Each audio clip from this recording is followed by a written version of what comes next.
Mi novia pospuso la boda porque su mejor amigo le confesó su amor y ella quería darle una oportunidad. El karma fue brutal. Faltaban exactamente 2 semanas para mi boda cuando todo empezó a desmoronarse. Me llamo Edmundo, tengo 29 años, y hasta hace poco estaba convencido de que había tomado todas las decisiones correctas en mi vida.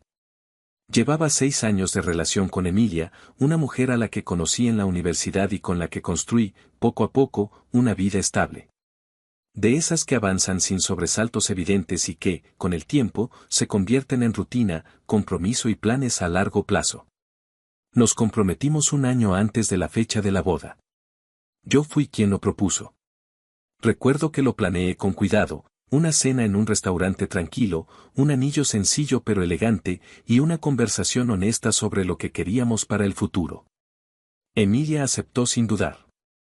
No hizo una escena dramática, pero sonrió de una forma que en ese momento interpreté como seguridad. Con el paso de los meses, comenzamos a organizar todo. Reservamos el salón, contratamos el servicio de catering, elegimos la música, enviamos invitaciones. Incluso habíamos pagado la mayoría de los gastos por adelantado. Nuestras familias ya estaban involucradas, nuestras vidas estaban entrelazadas hasta en los detalles más pequeños. Si alguien me hubiera preguntado entonces si tenía dudas, habría dicho que no. Pero había un elemento en nuestra relación que siempre estuvo presente, aunque nunca lo consideré una amenaza real: Dixon, el mejor amigo de Emilia. Ella lo conocía desde antes que a mí. Siempre lo describía como alguien importante, alguien que había estado con ella en momentos difíciles. Nunca me opuse a su amistad. No soy una persona celosa por naturaleza, y además, durante años, Dixon nunca mostró comportamientos que justificaran sospechas. Era atento, sí, pero dentro de lo que uno esperaría de un amigo cercano. Lo veía con frecuencia. Venía a reuniones, salía con nosotros, incluso llegó a ayudarnos con algunos preparativos de la boda. Si soy honesto, lo consideraba parte del círculo cercano. No diría que éramos amigos, pero había una relación cordial. Sin embargo, mirando hacia atrás, hubo señales que en su momento decidí ignorar. Por ejemplo, la manera en que Emilia cambiaba ligeramente su actitud cuando él estaba cerca. No era algo exagerado, pero sí perceptible. Su tono de voz se volvía más suave, reía con más facilidad, y a veces lo miraba de una forma que no supe interpretar en ese momento. También estaban las conversaciones que interrumpían cuando yo entraba a la habitación. O los mensajes que ella respondía con rapidez cuando veía su nombre en el teléfono. Nunca ocultó que hablaban con frecuencia, pero tampoco profundizaba demasiado en lo que compartían. Cada vez que alguna de esas situaciones me incomodaba, la racionalizaba. Me decía que era normal. Que después de tantos años de amistad, era lógico que tuvieran confianza. Que si hubiera algo más, ya habría pasado. Ese fue probablemente mi error más grande, asumir que el tiempo elimina posibilidades, cuando en realidad a veces solo las oculta. A 2 semanas de la boda, los preparativos estaban en su punto más intenso. Había llamadas constantes, ajustes de último momento, confirmaciones de asistencia. Emilia parecía ocupada, pero también más distante. No era algo evidente al principio. Simplemente estaba más callada, más absorta en sus pensamientos. La primera vez que noté que algo no estaba bien fue una noche cualquiera. Estábamos cenando en el departamento que compartíamos. Habíamos pedido comida porque ninguno tenía energía para cocinar. La televisión estaba encendida, pero ninguno realmente la estaba viendo. Era una de esas noches silenciosas que, en otro momento, habrían sido cómodas. Esa vez no lo eran. Emilia apenas probó su comida. Miraba su teléfono con frecuencia, como esperando un mensaje. Yo traté de iniciar conversación varias veces, pero sus respuestas eran cortas, mecánicas. En algún punto, le pregunté directamente si todo estaba bien. Ella tardó unos segundos en responder. No fue una pausa natural. Fue una pausa en la que claramente estaba decidiendo qué decir. Sí, solo estoy cansada, dijo al final. No le creí del todo, pero tampoco insistí. Pensé que el estrés de la boda podría estar afectándola más de lo que imaginaba. Es algo común, o al menos eso dicen. Los días siguientes no mejoraron. Si antes estaba distante, ahora parecía ausente. Pasaba más tiempo fuera de casa, alegando reuniones con proveedores o visitas a su familia. No tenía razones concretas para dudar, pero la sensación de incomodidad empezó a crecer. Una tarde, mientras revisábamos la lista de invitados, noté que había agregado a Dixon como acompañante especial, con un asiento en una mesa cercana a la nuestra. Le pregunté por qué.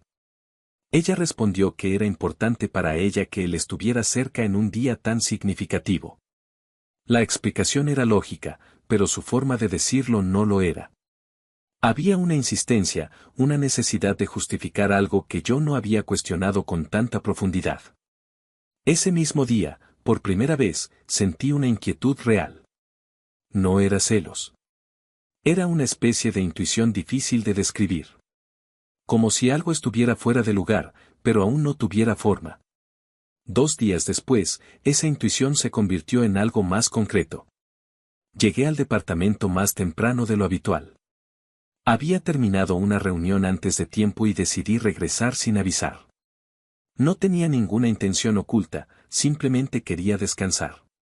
Cuando entré, Emilia no estaba sola. Dixon estaba ahí. No estaban haciendo nada inapropiado. Estaban sentados en la sala, hablando.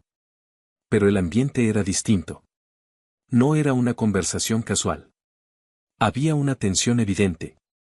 Ambos se quedaron en silencio cuando me vieron. Ese tipo de silencio que no es natural. Saludé con normalidad. Dixon respondió, pero su tono era incómodo. Emilia evitó mirarme directamente durante unos segundos. Les pregunté qué hacían. Emilia dijo que estaban hablando sobre la boda. No hice más preguntas en ese momento, pero algo en mí cambió. Esa noche, después de que Dixon se fue, intenté retomar el tema. Le pregunté si había algo que quisiera decirme. Le di una oportunidad directa de ser honesta. Ella negó que hubiera algún problema. Dijo que todo estaba bien. Dijo que yo estaba imaginando cosas. Por un momento, consideré aceptar esa explicación. Era lo más fácil. Lo más cómodo. Pero ya no me resultaba convincente. Faltaban pocos días para la boda. Todo estaba prácticamente definido, los invitados confirmados, los pagos realizados, los trajes listos, los horarios establecidos. En teoría, ya no había espacio para cambios importantes. Solo quedaban detalles menores. Esa noche, Emilia me pidió que habláramos. Me dijo que necesitaba decirme algo importante y que prefería hacerlo en casa, sin distracciones. Supe que no iba a ser una conversación sencilla. Nos sentamos en la sala. Ella no encendió la televisión ni intentó suavizar el ambiente.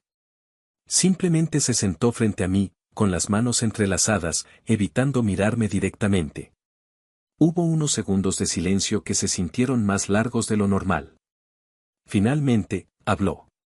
Dijo que creía que debíamos posponer la boda. No cancelar. Posponer. Esa diferencia, en ese momento, me pareció irrelevante. Le pregunté por qué. Al principio, dudó. Luego respiró hondo, como si estuviera reuniendo valor, y finalmente dijo algo que, honestamente, no esperaba escuchar de esa forma tan directa. Dixon le había confesado que estaba enamorado de ella. Durante unos segundos, no respondí. No era solo la confesión en sí, sino el hecho de que ella estuviera planteando posponer la boda por eso. Le pregunté qué tenía que ver eso con nosotros.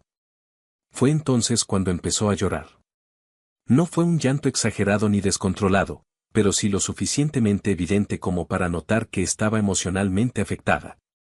Dijo que Dixon era un gran hombre. Que siempre había estado para ella. Que la conocía de una manera que pocas personas lo hacían.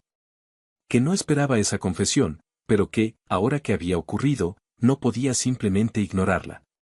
Le pregunté, de forma directa, si sentía algo por él. Esa fue la pregunta clave. Y también fue la que más tardó en responder. No dijo sí. Pero tampoco dijo no. Dijo que no estaba segura. Esa respuesta fue suficiente. A partir de ese momento, la conversación dejó de ser sobre la boda y se convirtió en algo más profundo, sobre nuestra relación, sobre lo que habíamos construido, sobre lo que ella estaba dispuesta a arriesgar. Le dije que no tenía sentido posponer una boda por una confesión externa, a menos que esa confesión hubiera cambiado algo en ella. Ella insistió en que necesitaba tiempo. Tiempo para entender lo que sentía. Tiempo para no cometer un error. Le pregunté si casarse conmigo sería un error. No respondió de inmediato. Ese silencio fue más claro que cualquier palabra. La discusión que siguió no fue explosiva, pero sí tensa. No hubo gritos constantes ni insultos, pero sí momentos de frustración evidente. Yo trataba de mantener una postura lógica, llevábamos 6 años juntos, estábamos a días de casarnos, y de pronto todo se detenía porque otra persona había decidido expresar sus sentimientos. Para mí, eso no tenía sentido. Para ella, sí. En algún punto, la conversación llegó a un límite. Fue entonces cuando dijo algo que terminó de cambiar todo. Dijo que necesitaba distancia. Y no solo distancia emocional. Dijo que iba a irse por un tiempo. Con Dixon. 3 meses. No fue una propuesta. Fue una decisión. Le pregunté si estaba escuchando bien lo que decía. Asintió. Intentó justificarlo diciendo que no era lo que parecía, que solo quería aclarar sus sentimientos, que necesitaba entender si lo que tenía conmigo era lo correcto o si estaba ignorando algo importante. Pero la realidad era evidente. Se iba con él. En ese momento, cualquier intento de racionalizar la situación dejó de tener sentido. Le dije que si se iba, no había garantía de que yo fuera a seguir ahí cuando regresara. Ella respondió que lo entendía. Que era un riesgo que estaba dispuesta a tomar. Esa respuesta, más que cualquier otra cosa, fue la que terminó de romper lo que quedaba. No era solo la decisión de irse. Era la facilidad con la que aceptaba la posibilidad de perderme.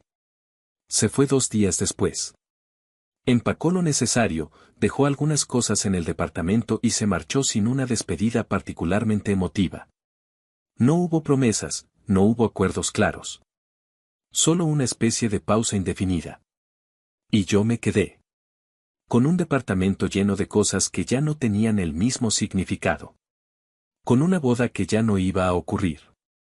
Y con una serie de decisiones prácticas que tenía que tomar de inmediato. Cancelar una boda a pocos días de la fecha no es sencillo. Muchos de los pagos ya no eran reembolsables. Los contratos tenían cláusulas estrictas. Algunos proveedores ofrecieron soluciones parciales, pero en la mayoría de los casos, el dinero ya estaba perdido. El salón retuvo una parte considerable del anticipo. El servicio de catering solo devolvió un porcentaje mínimo. El fotógrafo, la música, la decoración, todo implicaba pérdidas. Intenté negociar, posponer, buscar alternativas, pero los plazos ya habían pasado. En cuestión de semanas, perdí una cantidad de dinero que me había tomado años reunir. No era solo el golpe económico. Era la sensación de haber invertido tiempo, esfuerzo y expectativas en algo que simplemente dejó de existir. Los primeros días después de que Emilia se fue fueron extraños. No hubo una reacción inmediata de tristeza intensa. Fue más bien una especie de vacío. Como si todo hubiera ocurrido demasiado rápido para asimilarlo.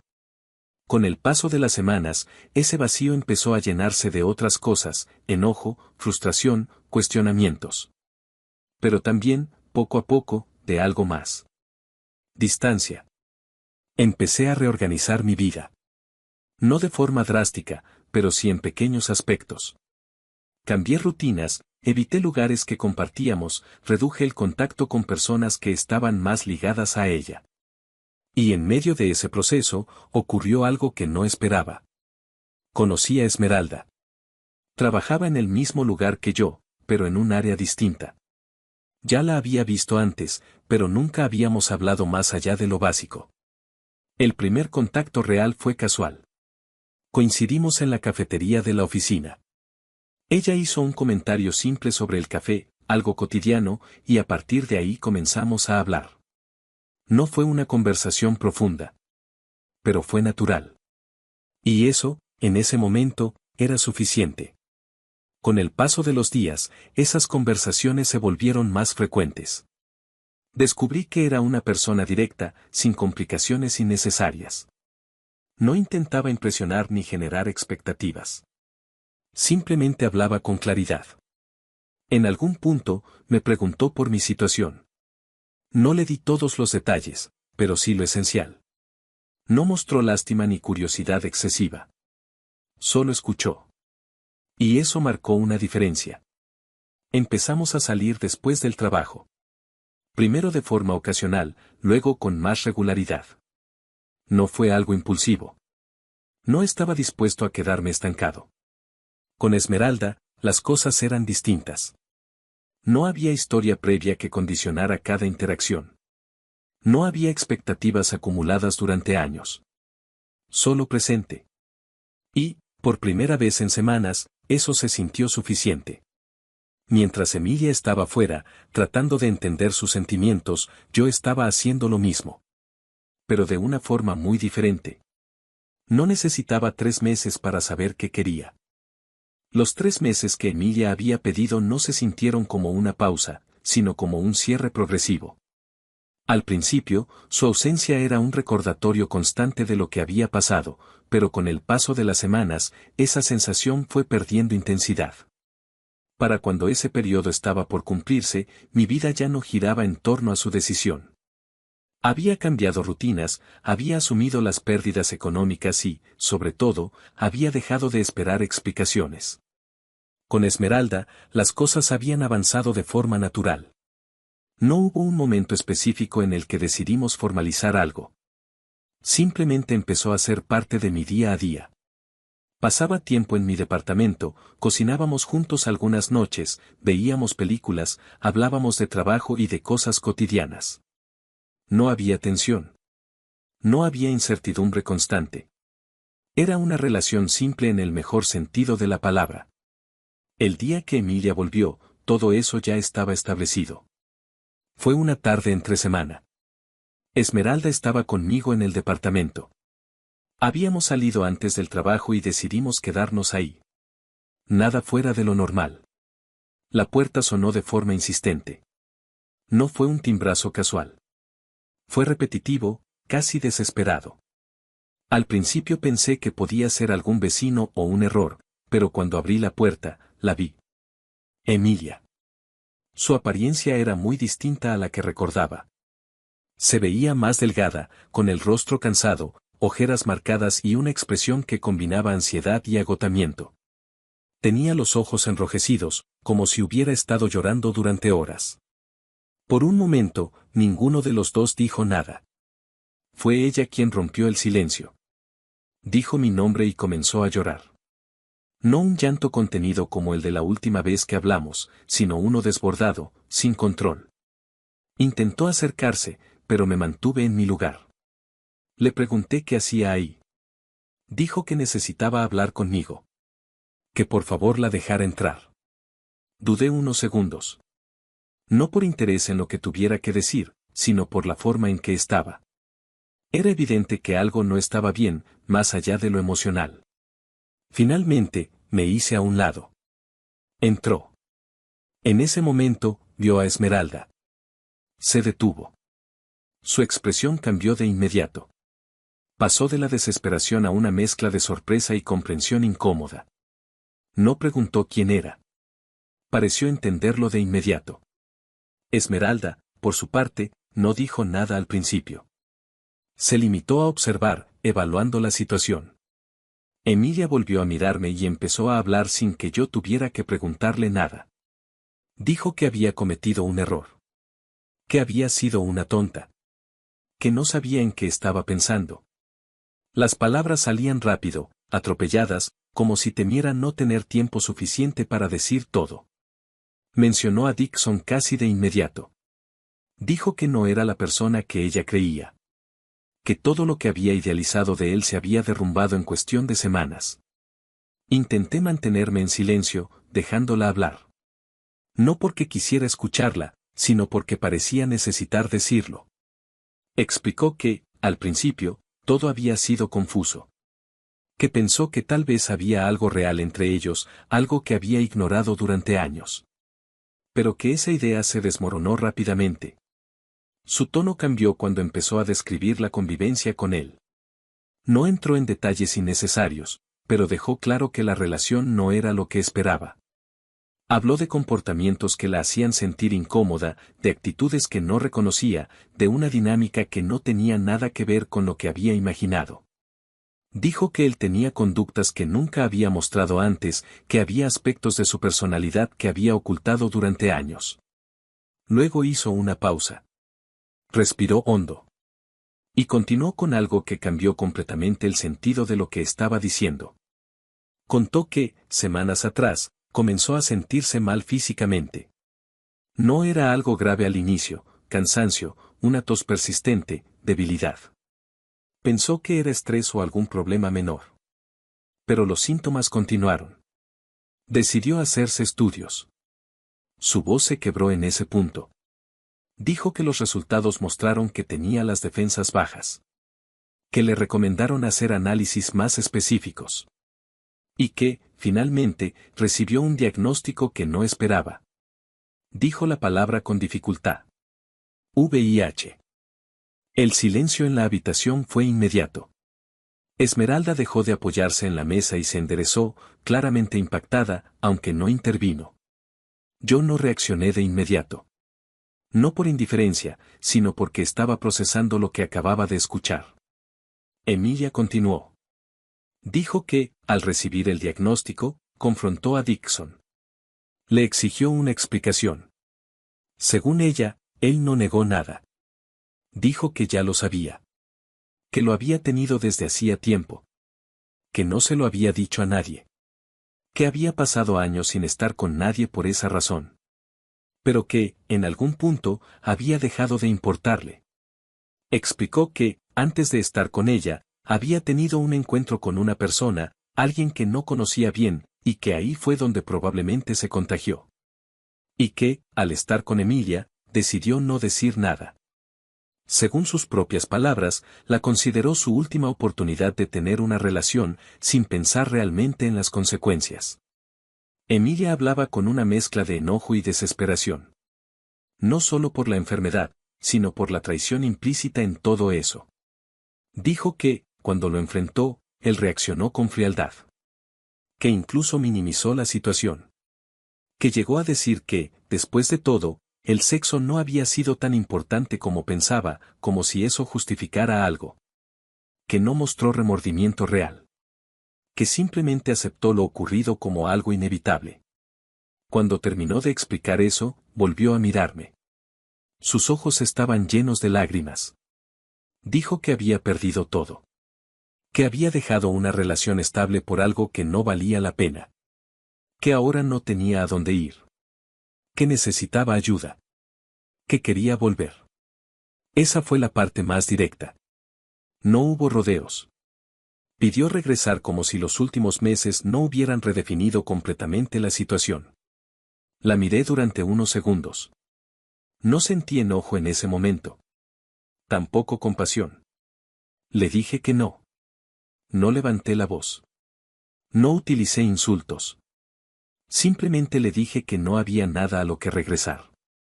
Que la decisión que tomó no había sido un error momentáneo, sino una elección consciente. Que entendía que estuviera pasando por una situación difícil, pero que eso no cambiaba lo que había hecho. Ella intentó interrumpirme, pero continué. Le dije que, cuando decidió irse, aceptó la posibilidad de que yo siguiera adelante. Y eso fue exactamente lo que ocurrió. Se giró ligeramente hacia Esmeralda. Como si en ese momento terminara de asimilarlo por completo. Esmeralda, que había permanecido en silencio todo el tiempo, finalmente habló. Su tono fue firme. Dijo que las decisiones tienen consecuencias. Que no se puede esperar abandonar una relación, explorar otra opción y luego regresar cuando las cosas salen mal. No levantó la voz ni exageró sus palabras. Pero fue directa. Emilia comenzó a llorar de nuevo. Intentó justificar sus acciones una vez más, hablando de confusión, de presión emocional, de errores humanos. Pero ya no había espacio para eso. Le pedí que se fuera. No hubo discusión en ese punto. No porque estuviera de acuerdo, sino porque entendió que no iba a cambiar nada. Se quedó unos segundos más, como si esperara que alguien dijera algo diferente. Nadie lo hizo. Finalmente, caminó hacia la puerta. Antes de salir, dijo que lo sentía. No respondí. La puerta se cerró. El departamento volvió al silencio. Esta vez, no era un silencio incómodo. Era definitivo. Esmeralda se acercó después de unos momentos. No dijo nada inmediato. Solo se sentó a mi lado. Y por primera vez desde que todo había comenzado, sentí que no quedaba nada pendiente. La historia no terminó con un gran cierre emocional. Terminó con una decisión clara. Ella eligió irse. Y cuando quiso volver, ya no había lugar.